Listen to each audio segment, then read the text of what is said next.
And Trump seems quite secure in this relationship. He knows that he's the one who does have the sort of hard power, that if Musk does anything that he doesn't like or that he feels is negatively affecting his own popularity, he has the ability to dismiss him. And therefore, he doesn't seem very concerned about some of this trolling at all. Well, joining me to discuss what we've heard over the past couple of days, Molly Ball, who is the Wall Street Journal's political correspondent in the United States. Molly, welcome.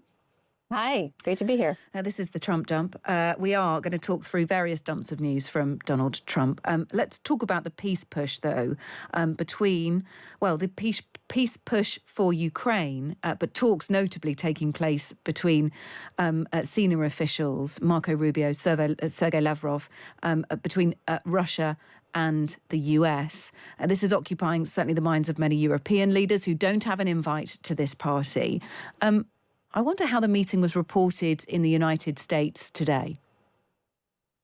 I think we're all looking at this as a dramatic reversal of the prior administration's stance. Obviously, the prior administration had sought to isolate Russia and to impose many of the restrictions that the leaders are now talking about rolling back and, having a friendlier relationship with the Russian government and potentially, giving Russia an entree back onto the world stage when so many penalties were imposed at the start of the Ukraine war, the Russian invasion.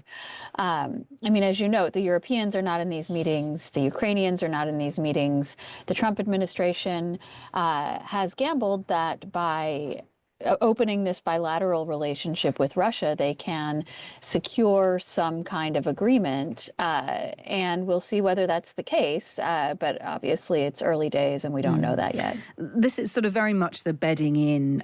I don't think peace was discussed much. It was more about, as we understand, the conditions needed for a summit between Donald Trump and Vladimir Putin. We don't have a date for that yet. And that is unlikely to take place for a few weeks at least, possibly longer.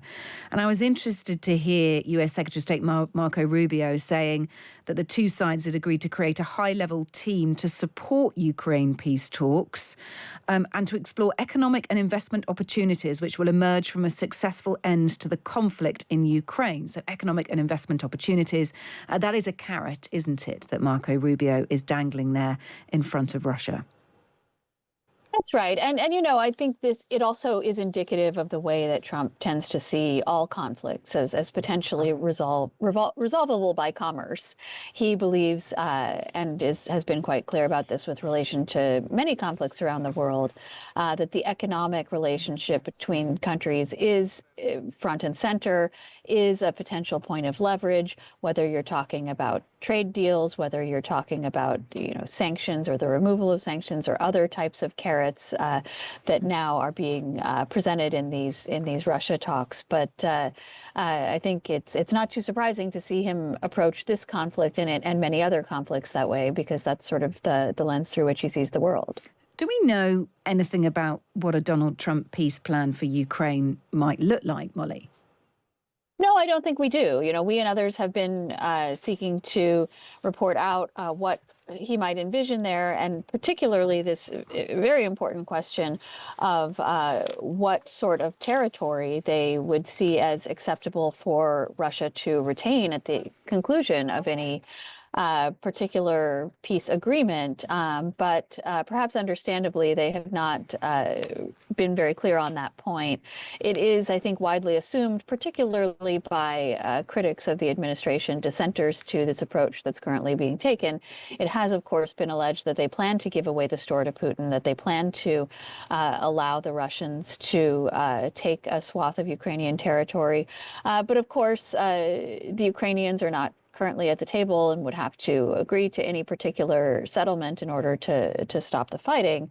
And again, the negotiators have not been forthcoming about what exactly they would seek to impose. Yeah, and look, we need to understand what Russia really wants out of these talks with America as well. But there's no doubt about it, whether it was J.D. Vance at the weekend sort of tearing into Europe, tearing into the wider West, not really mentioning security at all at the Munich Security Security Conference, or indeed these discussions, the speed at which discussions over a Ukraine peace deal are landing at the moment. It has certainly shaken European countries up, and I think many can't decide whether to go cautiously or just go all in and make sure that they've got enough stock with Donald Trump, I suppose, to make sure that they come out of these things favourably. Let's talk about a big interview that's going to air on Fox News tonight for viewers of Hannity. Sean Hannity, of course. There's an exclusive interview with Donald Trump and Elon Musk on the broadcast network tonight. Airs at 9 o'clock Eastern time. Here's Donald Trump.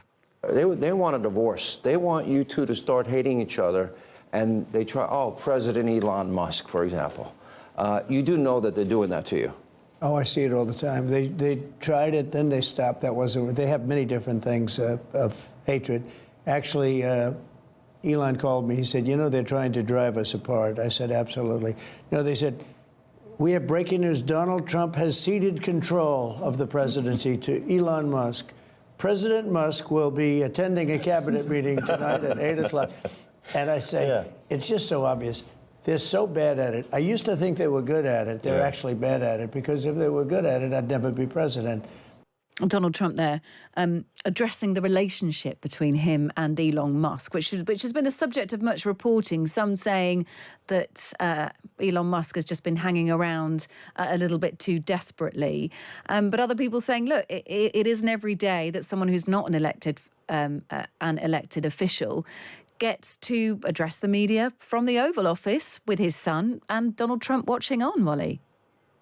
It's clearly a one-of-a-kind relationship. We've never had a presidential advisor or special government employee, I think is the technical term, quite like this in terms of the amount of access that he has to range widely around the executive branch, the degree to which he clearly has the president's ear and has access to the principal in the government in this way. And as you say, it has been this sort of parlor game in Washington really since even before Trump was inaugurated to this second term, this parlor game of, how long will this bromance last? Any of us who've covered Trump for any length of time know that his relationships tend to be highly volatile, and particularly those with whom he enters into partnerships, those tend not to be necessarily long-term relationships.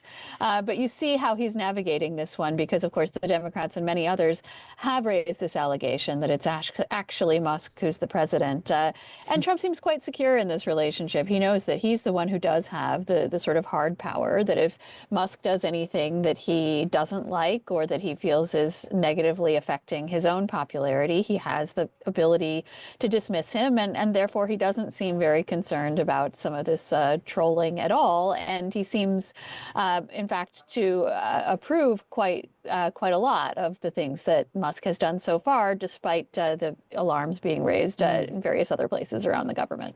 Is there a concern, Molly, that, ripping into all of these government departments, famously he's done it to USAID, the Agency for International Development, the Department of Health and Human Services, Department for Education.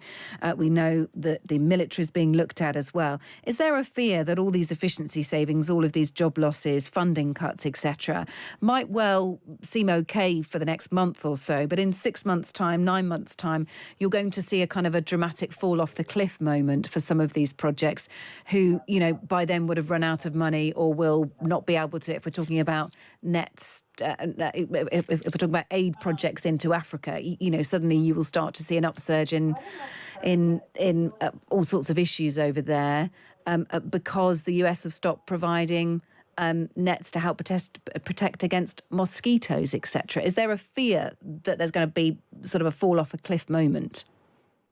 Yeah, I think it depends who you ask. I mean, most of these concerns have mainly been raised by the political opposition, by the Democrats, and the administration and its allies have largely painted them as either sort of silly fear-mongering or as sort of whining by people who already have it, who are already well off. And the idea being that nobody should feel sorry for a few bureaucrats or starving people in Africa when this administration claims that, it is prioritizing the interests of American citizens.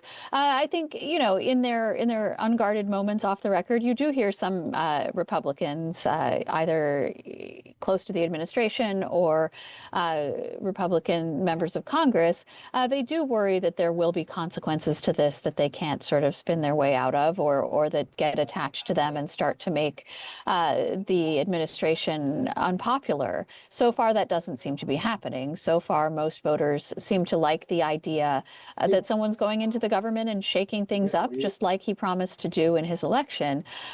So I think, you know, you framed it correctly in that there's an idea that there might be some consequences down the road that might be painful for people. Okay. But in the moment, most Republicans, at least, but simply cheerleading what's happening.